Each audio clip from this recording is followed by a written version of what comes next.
Our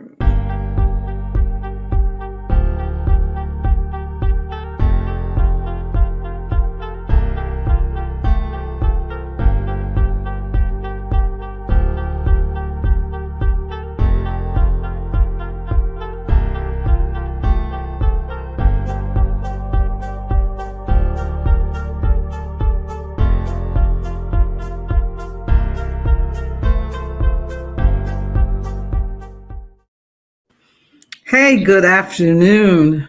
Welcome to the Gwinnett NAACP, our first in our forum season for the Gwinnett County community.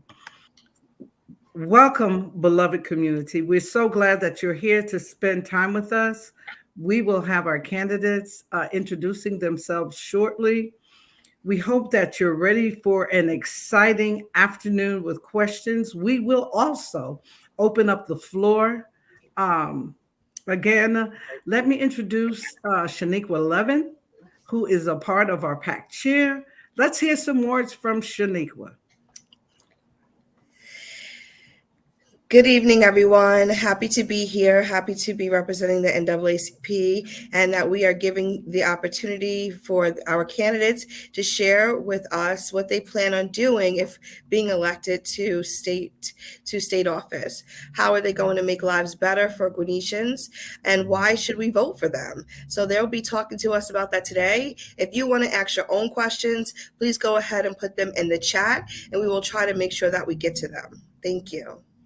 Wonderful, wonderful. The Gwinnett NAACP is excited about all the people we have working with us. Come join us, come volunteer. Shaniqua, thank you so much. Now, we'd like to open up the floor. We will give each candidate equal amount of time. And before we begin, Shaniqua, if you would give us our guidelines for today. Sure. So for today, you all will be able to get to say a 1-minute opener. Let us know about your campaign. You all will have 1 minute each, and I'm just going to pick someone at random, and then that person at the end the other person will go first to do their closing. So you'll have 1 minute in the beginning and 1 minute at the end, and then you both, when we begin to ask questions, will have 2 minutes each to respond. And if you do need to clarify something, have a rebuttal, you'll have 1 minute to respond, and the questions will alternate. So it may be that you get asked a question back to back because we do want to make sure we give each of you a chance to answer the question first.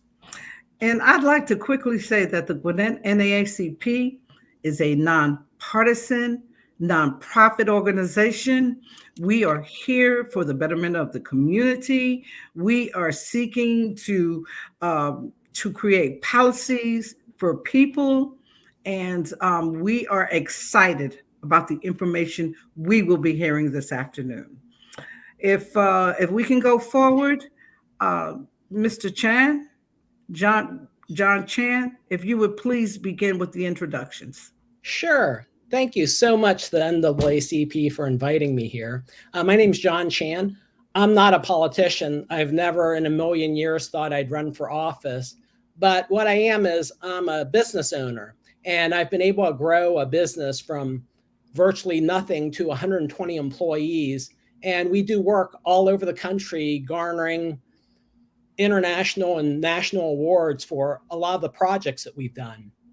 And my parents, they basically fled communist China in 1949, and we grew up really poor.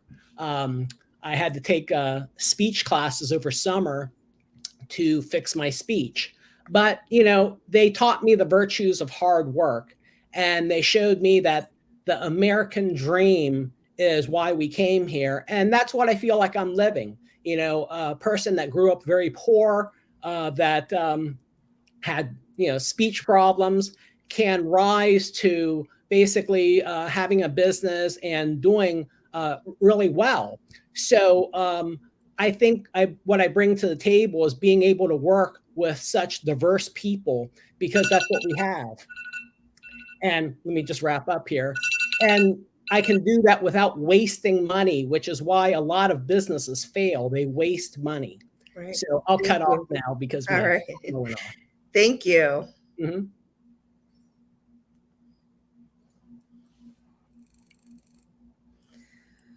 Okay. I think our other candidate was in the screen. I don't see her. President Poole, you are on mute if you were speaking. She dropped. Let's see. Miss Ruwa dropped. She is in her car driving. We'll see if we can bring her back on. Thank you for that introduction. Again, we want to, we're waiting for her to call back, but what we would like to do is to talk about House District 97. So, Mr. Chan, we will give you a little bit more of some extra time to speak about House District 97, where you're located, and the area of the county that House District 97 is in. Okay, so House District 97 is Norcross, Peachtree Corners, Berkeley Lake, and Duluth. And that's where I live, right here in Duluth. So, yeah, it's basically a strip right along Peachtree Industrial. And it's a fantastic community. It's a very diverse community. There's blacks, whites, Hispanics, Koreans, Chinese, you name it. It's a very diverse group here, and that's actually one of the reasons that we were drawn to this area. We actually really liked it, in that it's so diverse, and also that it's outside of the city and quite beautiful. The trees out here, and it's being in Atlanta but not being right down in it. Okay. I and my family have lived in that area for a while, so we know what you're talking about.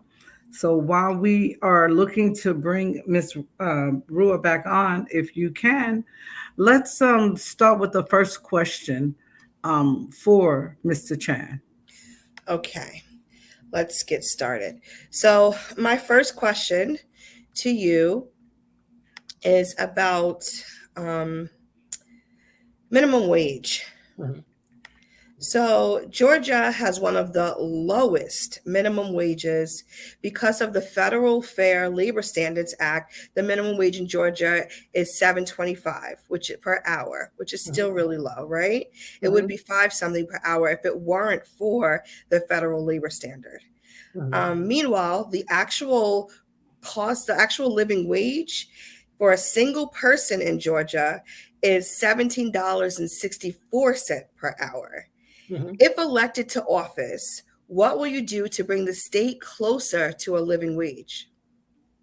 Well, that's kind of a loaded question, and I thank you for the question. So basically, a minimum wage, in my viewpoint, is an opening place where somebody gains employment. So it would be like maybe a high school student or somebody who's just getting out into the workaday world, or maybe a retired person that is needing to supplement their pension or whatever. So minimum wage is what I look at as to those people, and not necessarily something that you need as a minimum living, because the whole thing of it is that if you, let's say, boost your minimum wage to $17, $18 an hour, you'll cause actually mass inflation. So this happened in part of LA. A friend of mine who has a framing business, their minimum wage went up to $15 an hour. And this was years ago. And basically, he had to take all of his guys that were making 15 to 20, and the guys that were making 20 to 25. And basically, all he did was increase his costs. So when a customer was paying $100 before for a frame, now he's paying $150, $180. So raising the minimum wage doesn't do anything except cause hyperinflation. So when you raise the minimum wage, a business is going to have to compensate for that. Otherwise, there'd be no reason for them to be in business. And so when you compensate for that, it drives all prices up and it causes hyperinflation. So minimum wage really is a place where people starting out, high school students, retired folks, whatever, that's where you're going to have to start. There's always a starting point. You're never going to start off at the top of something. Right. Okay. And I guess what I would like to ask back to that in true NAAC Gwinnett fashion, do you have proof of that? Because you said that that's like more for retired people, that's more for people that have, recently graduated. Is there a survey or some kind of poll that you've taken? Because a lot of times our ear to the streets see that that's not always the case. So maybe there's some proof that you have that we're not aware of and we'd like to look at. Right. So what I've gone off of is the business owners. I went to school in LA, so I know quite a few business owners in LA. And when they told me what had happened with minimum wage and how they had to kick up all of their wages and then they had to raise their own prices. Well, when a frame goes up from $100 to $150, when the artistic frames go up from $500 to $900, when a pair of prescription glasses goes from $100 to $200, you've got mass inflation. So when a business owner is forced to pay higher wages to the people that are just starting out, his experienced guys aren't going to work for the same wage. So you're going to have to kick those wages up. So when you kick those wages up, you're going to have to increase your prices. And when you increase your prices, and when it goes across the board, you've got mass inflation. That's what happens with that minimum wage. I've recently moved from New York about a year ago, in which we did raise our minimum wage to $15 an hour. And we're not seeing that. We're not seeing mass inflation on things like that. We do know that there is a huge wealth gap. So a lot of times, and even during the pandemic, where individuals are losing their money, businesses were gaining even more money. So it just seems that there's still a large wage gap. And even with you thinking that inflation may be a reason for us not to increase the minimum wage, it just seems like another way that the rich keeps getting richer and all the money for the cost of living is put back onto the individuals. But so I would differ with that because we've done a lot of work. Hold on. At this point, I would like to interject. Okay. Thank you. Because now Miss Romman, Yes. Ruwa Romman is back on. thank you. Hoping that you heard this question. There was a debate going on and rebuttal going on. So we're starting out with a bang. So what we would like to do at this point is to interject, get your interjections and see your answer to this question. Well, do we want to give her a chance to do her opening because she was not able to do that? How about this? If you'd like, can you repeat the question for me? I'll do my intro and I'll go ahead and answer as well because I got the exchange. And that's exactly what I was going to say. No problem. Let's go Okay. ahead. Thank Here you. we go. If you can read that question for her, No Shanika, problem. and then she will do the question as well as her opening. And This thank is how you, John. And this is not an attack on you or anything. We're just, we just want more information so everyone can, hear both sides. I always like to hear what people have to say, so I welcome the comments. So at this point, it was not an attack. It was just a healthy debate. Yes. So we can move forward and let's hear from Ms. Romman. Okay. Then we'll give her that question. Absolutely. So this question is about minimum wage. Georgia has one of the lowest minimum wages because of the Federal Fair Labor Standards Act. The minimum wage in Georgia is actually $7.25 per hour. Had it not be for that, it would be about $5 something per hour. Meanwhile, the actual living wage for a single person in Georgia is $17.64 per hour. If elected to office, what will you do to bring the state closer to a living wage? So first and foremost, thank you all so much for your patience. Ironically, I'm actually walking out of a small business town hall that ran over, which is why I'm sitting in my car. And for those who don't know me, my name is Ruwa Romman. I'm a Democrat running for Georgia State House District 97 to put public service back into politics.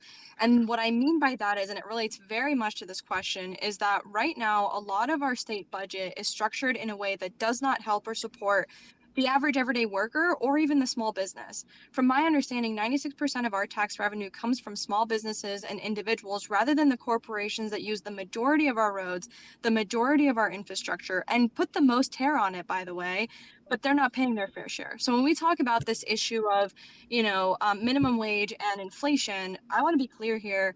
People should not work a full-time job and then not be able to afford to live. If you're spending the majority of your week on a job, you should be able to afford food, housing, and healthcare. That's not happening in Georgia. Our minimum wage has not moved. In fact, technically, our minimum wage is actually $5.25, not $7.25. It's because of a federal law that it's $7.25, and that's just not tenable. We've seen housing costs go up. We've got, as Mr. Chan said, everything is going up, but that's not a result of wages. The ratio of wages to actual increase in costs does not actually add up. Right now, a lot of corporations are showing 4 or 5 times the profit they expected without actually raising wages 4 to 5 times as much. And so that's been the interesting thing to me about this conversation, is that there is not, I actually don't see an appropriate amount of recognition to that increased profit and that increased discrepancy between, for example, CEO and worker. Additionally, I see a comment related to skills and talent. Anybody who is doing a job, regardless of their skill and talent, should be able to afford to live off of that job. For me, I really struggle with, saying, for example, that someone is unskilled when they're able to stand 40 hours a week on their feet. That's literally backbreaking work. People end up physically with ailments as a result of it. So I want to make sure I'm within my time, but to be clear, I think that saying You have that 48 there's seconds left. thank you, that there's unskilled labor or skilled labor is simply a way to diminish people's value, and I personally don't agree with that. Last but not least, I do work for a professional management services company, and what we're seeing in the labor market is not due to wages. What we're seeing in the labor market is due to people no longer being able to sustain the working conditions they're in because they're trying to afford to live, and they can't afford to live, and then they can't even afford to go to work because their car breaks down or their health is struggling, or they've got daycare to worry about because they can't afford daycare anymore. So I think we should pay people a living wage. I think we should help small businesses be able to afford that living wage and ease them into it by, for example, helping them be able to afford healthcare for their employees. Okay, at this point, I need to make an interjection. The chat and for our viewers who are watching, it is a courtesy. It is not a space to criticize your opponent's answers. So again, the chat is a courtesy. If you want to send positive thoughts to your candidate, that is very welcome. But if you want to criticize someone that you do not agree with while they're speaking, that will not be tolerated. So again, I want to make sure that those ground rules are clear. Again, if you want to support your candidate, that is great. But to criticize the opponent will not be accepted. So if we can, let's continue. Okay. Thank you for your answer to that. Mr. Chan, would you like to rebuttal that, or would you like for us to move on? Well, sure. I totally understand what Ruwa is saying, because as a small business owner, we value our employees more than anything, and they have to be able to live. But as I said, with anything, there's a starting point. Let's say, I don't know, you start martial arts. You're going to start off as a white belt, and you're going to spar and fight guys that are yellow belts, blue belts, black belts. And it's just a starting point. You've got to start somewhere. You can't just walk into any company and demand the sun, moon, and stars. And you can earn all that by working hard and diligent. And the sky's the limit, because there's all kinds of great jobs out there that you can go into, start off either at a minimum wage, or most companies don't pay minimum wage. I mean, unless you're like a fast food company or something. So a lot of companies don't start off at minimum wage, and you can make a decent living just by starting off at a regular company. Sorry. Thank you. Ms. Romman, would you like to have 1 minute to rebuttal what he said? Yeah, sure. I mean, I just want to reiterate what I said. No one is saying that we're going to give somebody like the moon and stars and whatever the case may be. The baseline should be a living wage. If your workers are coming to work for you, they should afford their lives to do so. That was my only point. Yeah. Thank you.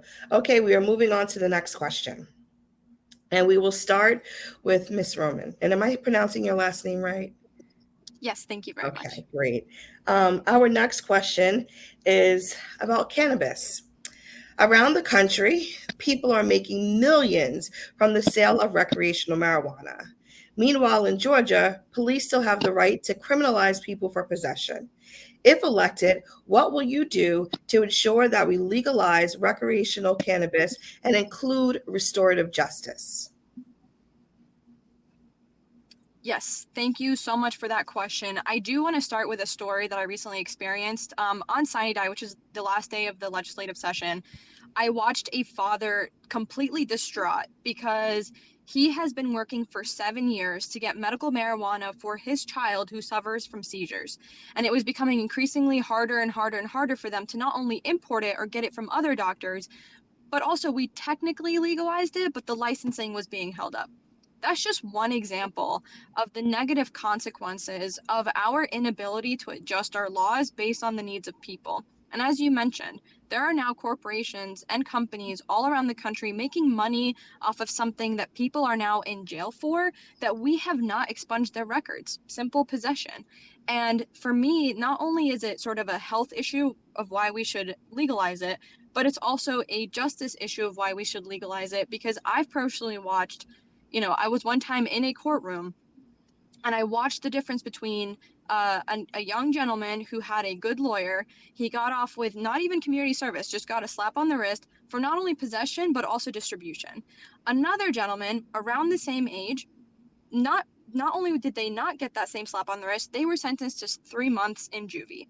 And I think that what this does is it creates a discrepancy in our justice system that is absolutely unacceptable, and it doesn't make sense. At the end of the day, it's no more harmful than alcohol, and we should be legalizing it. Thank you. Okay, Mr. Chan, same question. I will repeat it. Around the country, people are making millions from the sale of recreational marijuana. Meanwhile, in Georgia, police still have the right to criminalize people for possession. If elected, what will you do to ensure that we legalize recreational cannabis and include restorative justice? I'm actually not in favor of recreational cannabis, and I'll tell you the big reason why. I have a lot of friends in Colorado. One of them is a police officer. And he told me horror story after horror story of car accidents and people hitting people because in a car, people striking pedestrians because they were high on marijuana. Marijuana is a very different drug today than it was back in the 60s and 70s. It's up to 88 times more potent than the drug from the 1960s. So what you have is you have people going out, having recreational drugs, driving, getting into accidents, hitting pedestrians. And there's not a thing where, like with alcohol, you say, okay, well, you can have up to this much, and at 0.8%, now it's DUI. But you've got all these people that are unchecked, and that creates a huge problem. If I could tell you the horror stories of some of the stories I got from the police officer, it would set your mind. It's just unfathomable what's happened in the state of Colorado. And, this has gone on for a number of years now. So. Nope, that's not your time. Sorry. Go ahead. All right. So when I look at recreational marijuana use, not only do you have all those issues, but you also have something else. A lot of times it leads to harsher and worse drugs. So in view of all this, and in view of my conversations with the police in Colorado, I'm really against the legalization of recreational marijuana. Okay, thank you for your answers. Ms. Romman, would you like to rebuttal that? Yes. When we talk about policies and regulations, we should absolutely be thinking about the unintended consequences. Unfortunately, in this case, the unintended consequences are no more different than the legalization of alcohol. We have studies on this, we have evidence of this, and anecdotal evidence is just not enough to discount an entire policy position when you're weighing the pros and cons. For me personally, the cons when it comes to criminal justice are just too great to continue justifying our current outlook on marijuana. Thank you. Mr. Chan, would you like to rebuttal this? Yes, 100%. I mean, people create these studies that can be skewed in all kinds of different ways. I've got knowledge straight from, people in law enforcement in Colorado that have told me what has happened with car accidents and the like ever since they legalized the marijuana in Colorado. So I totally differ in my opinion from my opponent. Thank you both for your feedback. Okay, we are going to go to the next question. Affordable. Oh, yes, Ms. Poole. Okay, so I wanted to just make sure and just take a little breath. Okay, so we've had two questions, and we want to make sure that we kind of continue on this bill reform, since we're talking about issues where people are being arrested and illegal merchandise. It sounds like, hearing from both of you right now, we're both looking at totally different statistics, some from Ms. Romaine and then some from Mr. Chan. So I'm just going to say, as was said earlier, there are so many different numbers, so many different statistics that can be skewed. So everybody, please take this in advisement for yourself. So moving forward from this position, let's go to bail reform. Since bail is a tool used in the criminal justice system to ensure those that have been arrested will come back to court. For the last few years, groups and lawmakers have been spreading fear based on messages about bail reform. With crime being up all around the nation and recent reports showing that rearrests of those who were released without bail has barely changed. What will you do to support bail reform in Georgia? And that question, I think we started with Ms. Romman the last time. Mr. Chan, if you would answer that for us, please. So again, there's all kinds of studies that come up with very conflicting data. What I see crime increasing all around us. There was a murder right around the corner from me in broad daylight at the QT gas station. There's been all kinds of break-ins and whatnot in a lot of the apartment complexes right near me. Gwinnett County property crime is at 49.4 versus the US average of 35.4. Norcross is at 53. Norcross violent crime is over the US average also, which is in our community, which is 97. And the way I see it is that we should fully fund our police, and we should be very harsh on violent criminals, because basically we want safety for all of our citizens. We want them to be able to go out to dinner. We want them to be at home feeling safe. They need to feel secure when they go out and do whatever it is that they want to do. So I'm for fully funding the police, and I'm also for making it very difficult for violent offenders to be out there walking. So I'm not, in favor of making bail so easy. Okay. I want to be sure because I read this question and I heard one last sentence. I want to try to give you an opportunity to answer it again because I Mhm. was totally confused. Okay. So, for clarity, Mhm. can you tell me again? And I'm going to read it again. I want to make Okay. sure we're clear. Okay. It says bail is a tool used in the criminal justice system to ensure that those who have been arrested will come back to court.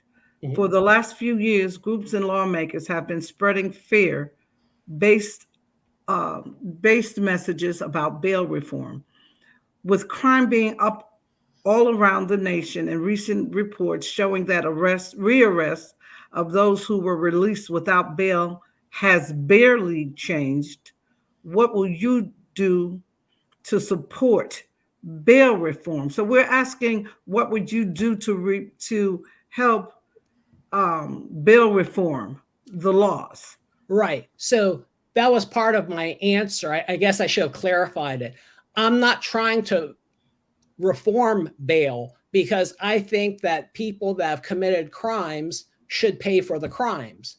I don't think that we should make it easier for criminals to go out and commit crime after crime after crime. I feel that the citizens of Georgia should feel safe and secure when they go out and go to restaurants or shopping or get gas at the QT gas station, and especially at home. So I'm not for bail reform. I'm not for making it easier for criminals to get out and commit more crimes.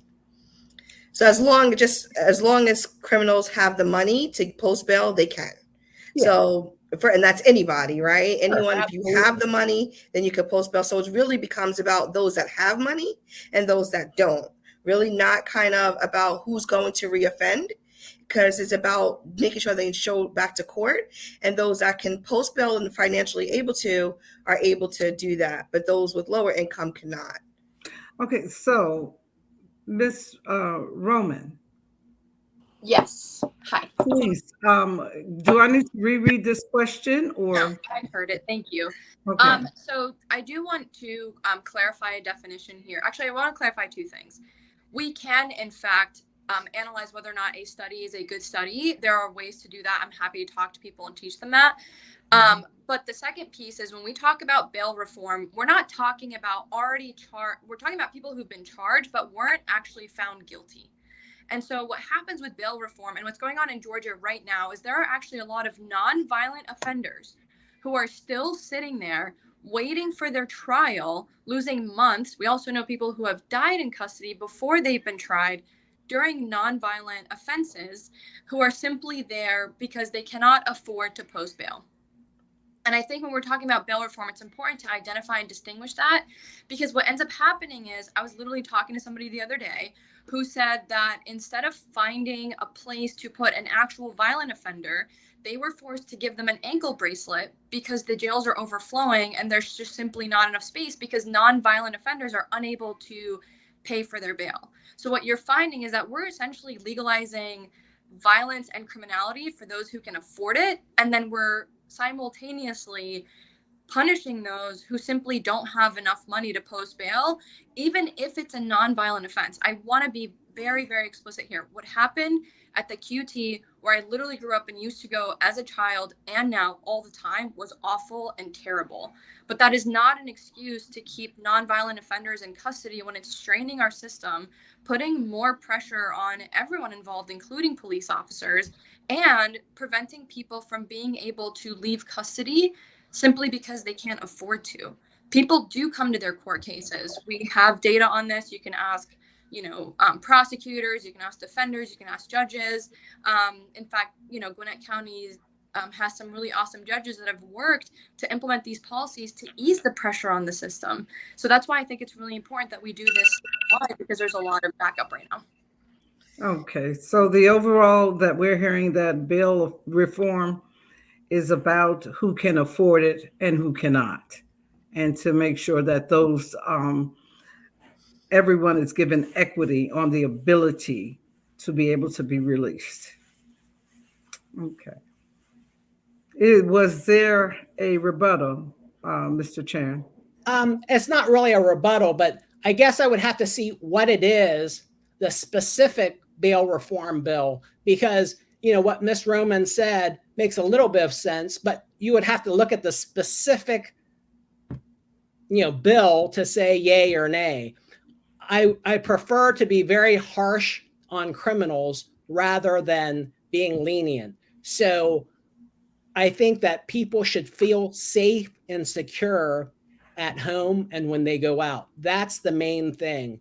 And it's not to make any criminal, whether wealthy or poor, feel bad or misjudge, but basically that we want to make sure that our citizens are safe.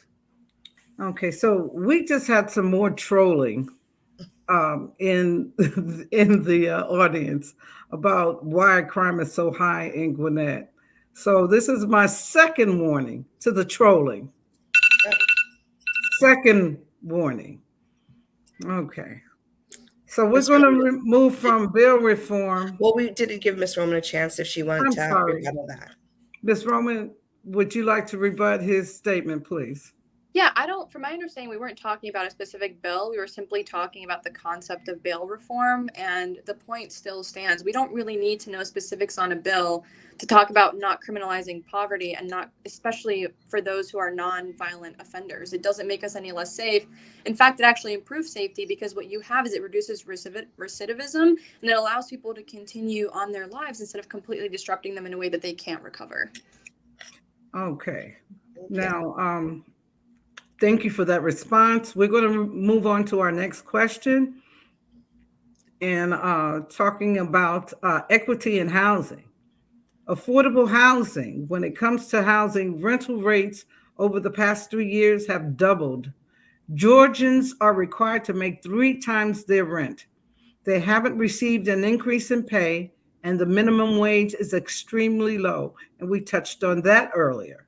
If elected to office, what will you do to lower rental rates and the excessive income requirement? Ms. Romman, we start with you. Sure. This question. This is actually something that I've been asking a lot of local stakeholders and leaders about, and there have been a lot of ideas that they've presented, including things like land banks, so that it keeps our land more affordable. Another form of this is to create affordable housing for teachers and police officers and emergency response personnel, so that they're able to live in the communities that they work in. Those kinds of things are really important, but I feel like they're also just a band-aid. They're not a full fix. One of the things I've been trying to understand and work on and figure out is there a way, for example, to limit major corporations from purchasing homes? Right now in my neighborhood, there are quite a few vacant houses that are just sitting there that were bought out and whose prices were increased arbitrarily, but they're just sitting there empty. And what that's causing is it's causing homes around it to increase in value, which is great for me as a homeowner, but then my tax bill comes in and my home is still the same, and now it's unaffordable and making it difficult to stay in my home. We've heard this from a lot of constituents recently, where we see this sort of downriver effect of, oh, this is great, there's a lot of purchasing that's happening with homes, et cetera, et cetera. You dig into it and you realize it's a lot of corporations just buying it up and keeping it for themselves. So when we talk about housing reform, we need to talk about, and when we talk about affordable housing in general, we need to identify why it's happening the way that it is. Here's something to sit with. About 40% of homes are now owned by private entities, not people. And so now they're real market players that can arbitrarily raise the prices whenever they want. And so we need to figure out, as a government, whether it's local, state, et cetera, are there ways to minimize those negative market forces to make housing more affordable and stay more affordable? And last but not least, we need to strengthen the housing authority. Right now, if a tenant is living in an apartment and they present a case, 9 times out of 10, they actually can't enforce the laws due to the way that our state laws are structured. And so, it's really important that those kinds of exploitative tenant situations don't continue. Thank you. And Mr. Chan, may I read the question again, or? Yes, please. Yes. Affordable housing. When it comes to housing, rental rates over the past 3 years have doubled. Georgians are required to make 3 times their rent. They haven't received an increase in pay, and the minimum wage is extremely low. If elected to office, what will you do to lower rental rates and the excessive income requirement? I think there's two answers to that. Number one is that I totally agree with Ruwa in that I think that corporate buying of houses and also other nationals buying houses should be really restricted. So if a corporation, let's say, starts doing work in Georgia, but they're from Kansas, they might want to use a house to house their employees while they're working in Georgia, but they shouldn't be able to buy 10 houses. They shouldn't be able to, basically do what Ruwa was saying all over the country and driving the prices up and hoarding these houses. I think that's really bad for the country. And I think the same thing with foreign nationals. I think that when they purchase, there's a big purchase back in Ohio, right near an Air Force base with foreign nationals, and that was a hot topic in Ohio. And I don't think that corporations or foreign nationals should be able to purchase large blocks of land or lots and lots of residential houses because it drives up inflation. And another thing that drives up inflation and causes this issue with affordable housing is our own government. Basically, we have a government that's overspending. It's a government that basically, if you think of a person that makes $50,000 a year, they're spending $65,000. And every year they're putting it on a credit card, and that interest just keeps cranking up. And it's because the government is too big and has all these different departments and studies and this and that, and they're not thinking that's their own money. And that's where I differ. Basically, I've brought a business up from nothing to what it is. And I know what it is to be frugal with your money and make sure you spend it correctly. Because what's happening is, they just did a study at Gwinnett Mall. I'll just finish and end. They spent $300,000. Let's stop so that we have more questions. Okay. Is there a rebuttal, Ms. Romman?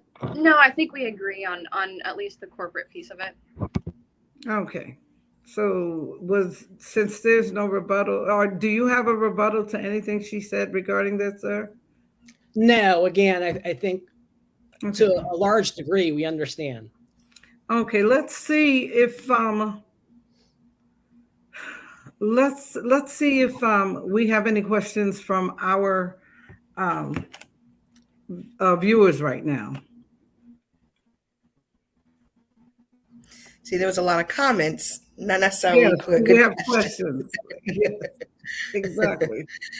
How about some of those questions out there?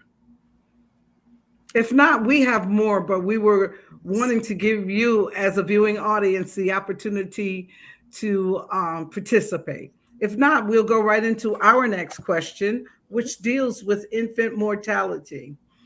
So we've been talking about the legal system. We've been talking about monies not being available for families to survive, to live. Now we want to get specific with maternal and mortality, or infant mortality, as so many people know that to be. And in the U.S., Georgia has the second highest rate of maternal mortality, and African American and Black people are impacted at a disproportionate rate. If elected, what will you do to improve this rate?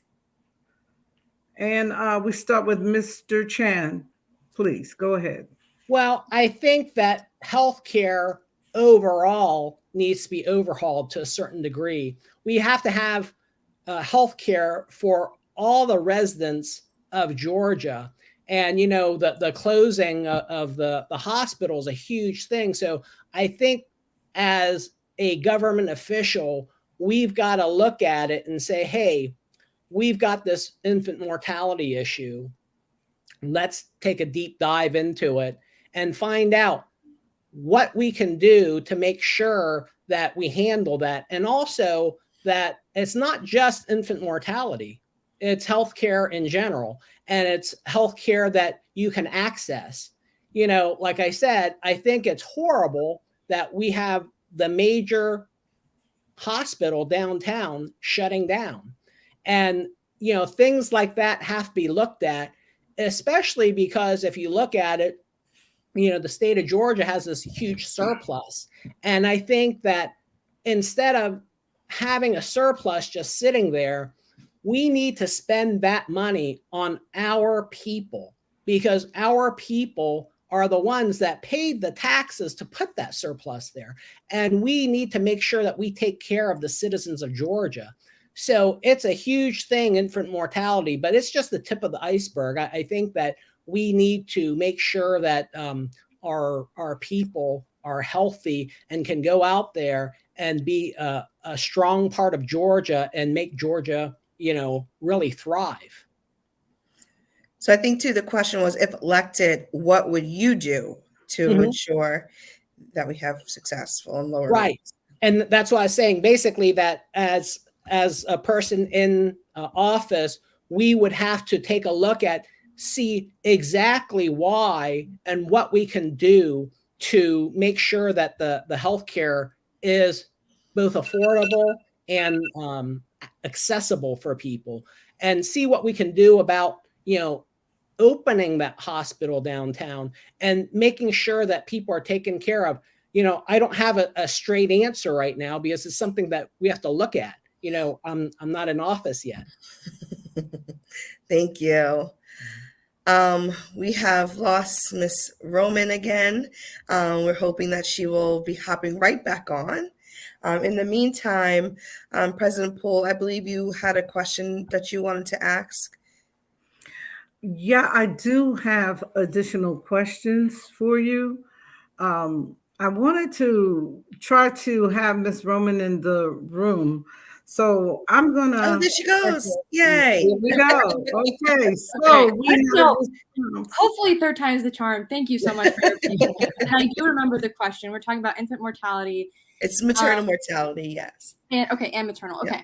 So, and I did hear part of the answer. And, you know, I think when we talk about anything related to healthcare, we have to recognize that healthcare is not something that the market is going to magically fix, because demand for it is inelastic. People don't get to choose not to get insulin. They don't get to choose not to get life-saving medicine that they need. And what's happening in Georgia is we are literally leaving hundreds of millions of dollars and billions of dollars on the table that we pay in taxes and Medicaid funding that we are getting no access to, that's causing hospitals to close. Now, what does that have to do with maternal mortality rates, especially among Black communities? What we're finding is that the majority of these hospitals are closing in those communities. And not only that, we're also finding that we're having less specialized doctors like OBGYNs in these communities. For example, a large number of counties in Georgia right now do not have a single OBGYN in them. And what you see happen is that for someone to receive any sort of maternal care, they have to travel sometimes 2-3 hours just to receive it, and that's unacceptable.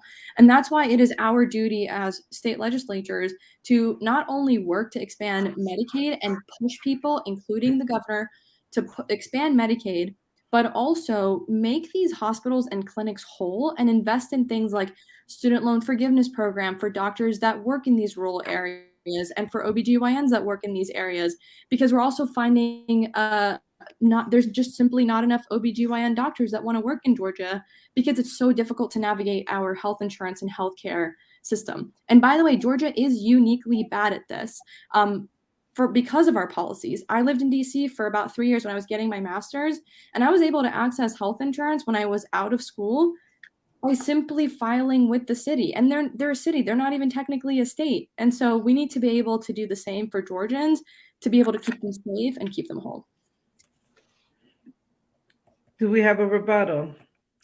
No, I think to a certain degree, we pretty much agree with each other that, you know, as state legislators, we have to basically make healthcare both affordable and accessible. So are you for Medicaid expansion, Mr. Chan? Again, that's one of those things that I would have to see the bill. But yes, in general, I would like to see all kinds of expansion for proper health care. Okay, so Medicaid expansion is not a bill. It is monies that have been sent to the states, and Georgia is one of the states who refuses to accept Medicaid expansion so that these monies can be used for people who cannot afford medical care. Right. So would you accept Yeah. Medicaid expansion? Absolutely. But I think, again, as I was saying before, that's kind of the tip of the iceberg. It's just one of the things that need to be done to help the citizens of Georgia. Okay, so just FYI, our governor has rejected these funds. He refuses to take them because they are government federal funds. Right. So are you, okay, I just want to make sure you're aware. Yes. Okay. So Ms. Romman. Oh, okay. Okay, so Ms. Romman, do I need to read that question again to you? Yes, please. Okay. And let me get there. All right.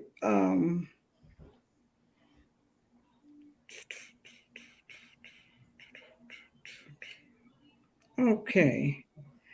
Our question was about Medicaid expansion. Oh, Ms. Shaniqua, we did so much. Let me make sure I could recall this correctly.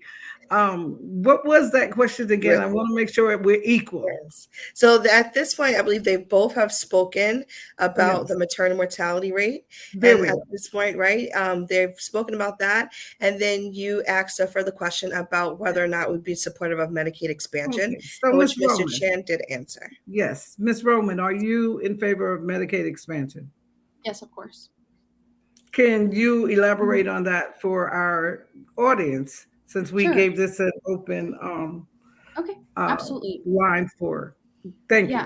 So for those who don't know, we actually pay into Medicaid. This is something that our tax dollars already go to. We've already funded. It is literally money sitting there that people like Brian Kemp are refusing to release for our state. And the only reason is because they insinuate that there would be too much federal intervention. However, we're like one of the last, I think like 2 or 3 states not to expand Medicaid, and it just doesn't make sense to me. I don't see an upside to not doing it. We actually just saw we're gonna have another hospital, AMC, close in downtown Atlanta. That's one more emergency room that we're going to lose. Not only that, if you travel throughout the state of Georgia, you could be 2 to 3, sometimes 4 hours away from the nearest emergency room, which is going to cause people to unnecessarily die.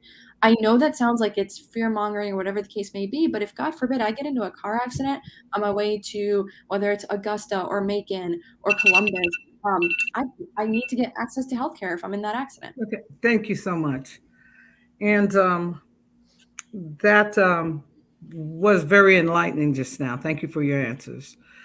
Moving along, we're still in the spirit of cooperation and making legislation at the state level. We're again talking about House District 97 that both these candidates will be vying for in September. Our next question for you. We have the question about critical race theory. We know that at the state level that there has been much discussion on that. Can you give us your position on critical race theory? And our next, I think, Mr. Chan, you're up next. Sure. So I'm not for critical race theory. I think that critical race theory introduces something where basically you're dividing the country. You're saying that, okay, so people are disadvantaged. So, we've got to teach our people that they've been wronged and that they deserve some kind of compensation or whatever. And, that makes a weak person because basically they're just looking for the next handout, the next whatever. And if a person is, made to actually go out and do work and study and everything else and produce, they will actually surpass all of these things without being told that they're something less. I ought to know because, I grew up as a minority in a predominantly white neighborhood. And basically, when I went to school, I didn't even really speak English, and I had to go to summer school to learn how to speak properly. My English was so bad that no one understood me. So, I understand that there are differences and there's things that everybody's going to have to overcome. But to teach critical race theory that basically you're disadvantaged and people need coddled or whatever, I think that creates the opposite of what America really is. Basically, America is a melting pot of people that have come from all over the world. And I think we should embrace and love everybody for who they are and the differences, rather than saying these people are different, those people are different, and we should segregate these people. And I think that just creates more and more animosity from one group to another. And I think that we should all love each other. That's basically what I was saying. Okay. And Ms. Levin, do you want to make a comment or do I want to make a comment? I just, I guess I feel like we should wait to make the comment after Ms. Romman goes. Okay, Ms. Romman. Okay. And let's make it clear that critical race theory is not being taught in the state of Georgia. We just want to clarify that. And it is a college course. It's a college critical course. Race theory is not being taught. It's an elective college course. In grades K through 12. Ms. Romman, your answer, please. So that was actually going to be the beginning of my answer, is that critical race theory is not taught in K through 12 classes. It is taught in advanced college level courses. And it is very important to keep that in mind. And the reason I mention this isn't because I don't think that we shouldn't respect each other and we shouldn't love one another. We absolutely should.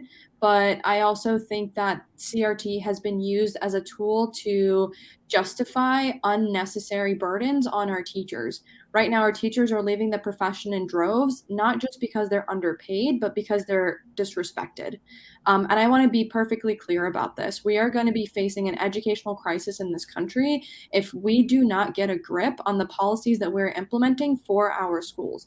We know for a fact that teachers are being forced to remove books in their classrooms, which, as far as I can tell, is never a good place in the history book to be when you're trying to ban books, as a result of this CRT fear-mongering.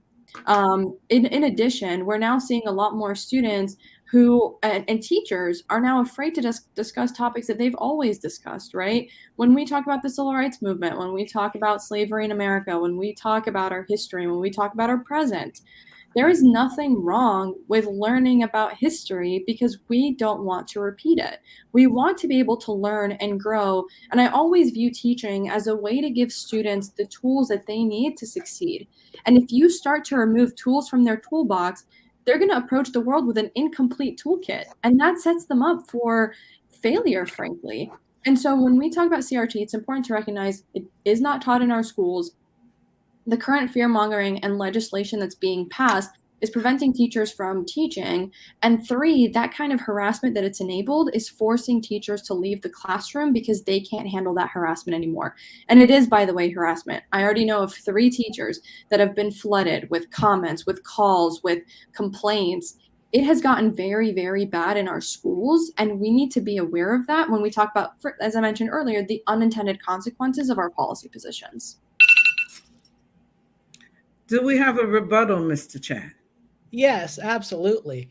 So I don't think that we should stop teaching history. I think we should teach history exactly as it happened and not try and cut anything out. So that's not my position on CRT at all. My position on CRT is that you basically want to make sure that everybody understands our history and that we don't repeat a history that was bad, and we've had a lot of bad history, not only in this country, but worldwide. So we want to make sure that history is taught, but we don't want to cripple our youth by separating them from their peers. we want to be inclusive and, like I said, love everybody. You know, that's one of the reasons I love doing what I do and traveling to different places and meeting all people from the, you know, the bayou in Louisiana that you can barely understand, and you know, see them wading in you know, waist deep alligator Your time infested is water. up. Your time is Sorry. up. Thank you. Ms. Romman, would you like a chance to rebuttal? Yeah, I just want to be clear here. I don't like redefining terms just to make our points easier to make. The way CRT has been used has been very clear. I've been at the Board of Education meetings here in Gwinnett. I've seen the harassment. I've seen how people are using CRT and how they define it. And so that's what I'm addressing in my comment. And I just want to make that clear that this is actually based on things that have happened over the past 6 months to a year. It's not just an arbitrary definition that I made up, and it's not to make kids weak or hateful or to take them away from each other. It's to make sure that they are accepting of each other and that they know each other very well. That's what really changed my experience in public school, was when people didn't pretend I wasn't different. It's when they took the time to learn about my differences. Okay, thank you for Thank you that. both. At this time, we have just time for them to do their closing. But there's just one quick, Sure. but I do need you to make a statement Right. before we close. And one quick question. We All know right, I do that, have and to it was, leave. yeah, definitely. If we can get 5 more minutes, because this was important about taking away people's rights to choose their form of government. In Gwinnett County, we knew that there was a push to move from partisan to nonpartisan elections for our school board. And this was huge, as many citizens' voices were muted as the legislature passed this legislation without people who even agreed on it in our district. Can we get your position on taking away the voices of local people to choose their election processes, as to what had happened in Gwinnett County with our school board election? And we go with Mr. Chan first. I'm sorry. Can you repeat exactly what you said occurred? What occurred is, as our school board changed from partisan to nonpartisan, and this was a vote that was instilled by the state legislature that came out of the Senate. So we want your position on the takeover of our school board and that decision being made at the state level rather than the local level. Well, I think that most things should be handled at a local level anyway. Even, you know, in running for state office, I feel that we should limit what the federal government does here, just as we should probably do that in our local boards. So I would have to actually look to see exactly what the reasoning was behind that to say that's good or bad. I don't know the exact reasoning behind it. So I guess I would have to defer to Ms. Romman. Yeah, so what happened was, during this election cycle, the state legislature chose to supersede local law, and they did it in a way that was not normal. There's actually a procedure for local related legislation, and our Gwinnett delegation is now predominantly Democrat, and the minority Republican legislatures were able to leverage the entire state legislature to force us into a nonpartisan race. And I want to make it clear that we need to respect local law, local elections, local rules, because at the end of the day, it's local leaders that have to deal with the consequences, right? It was the local school board that had to explain why all of a sudden their election went from being in November to being in May. It was the fact that, you know, people were confused when they went to their ballot boxes because they were looking for this race that they thought, oh, this would be a primary, when in fact it was the entire race and that was it. And I actually had gone and testified related to this piece of legislation, arguing against it and against also the maps. All right. Is there a rebuttal?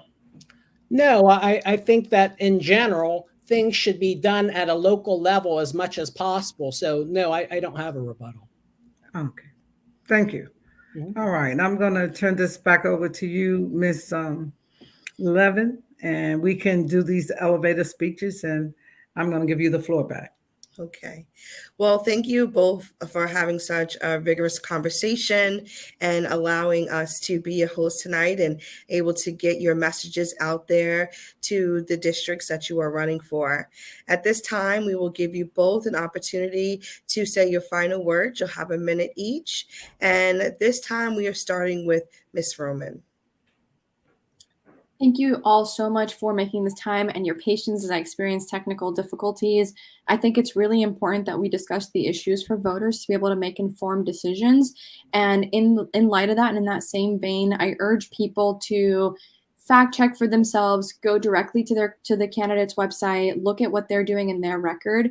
I'm excited to work for my district. I have the experience, both professional and community organizing experience.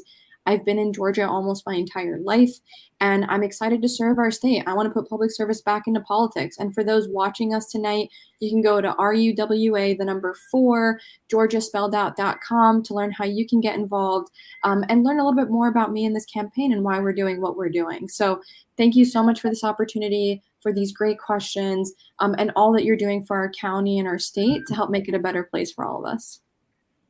Thank you. And same for you, Mr. Chan.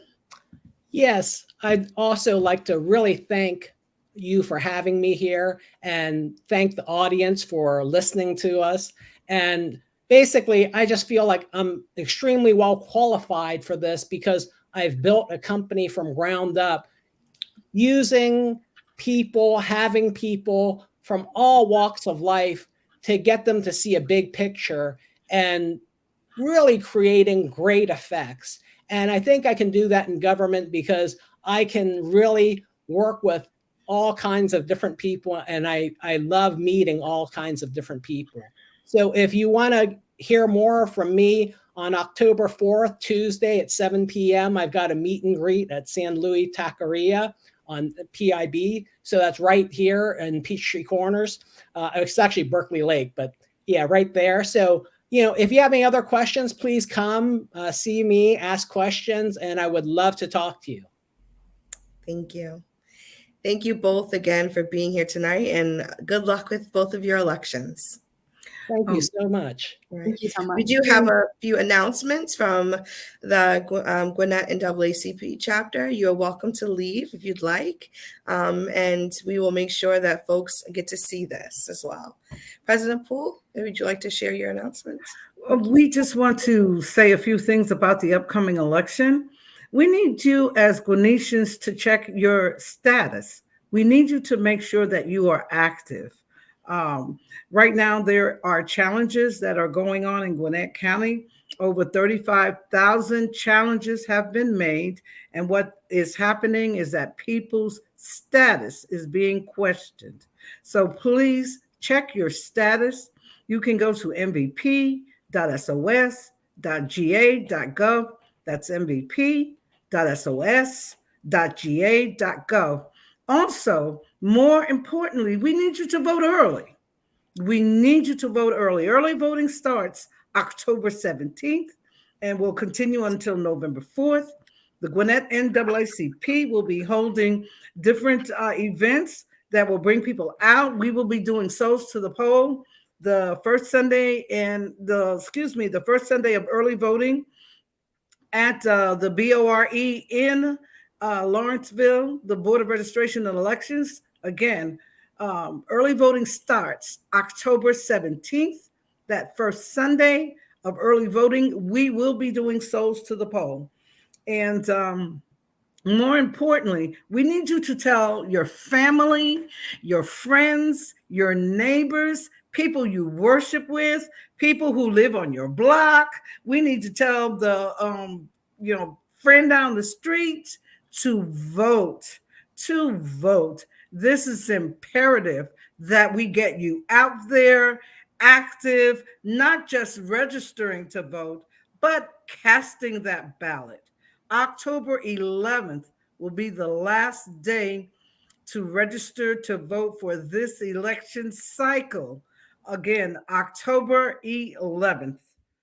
Again, beloved community, your Gwinnett NAACP thanks you for coming out.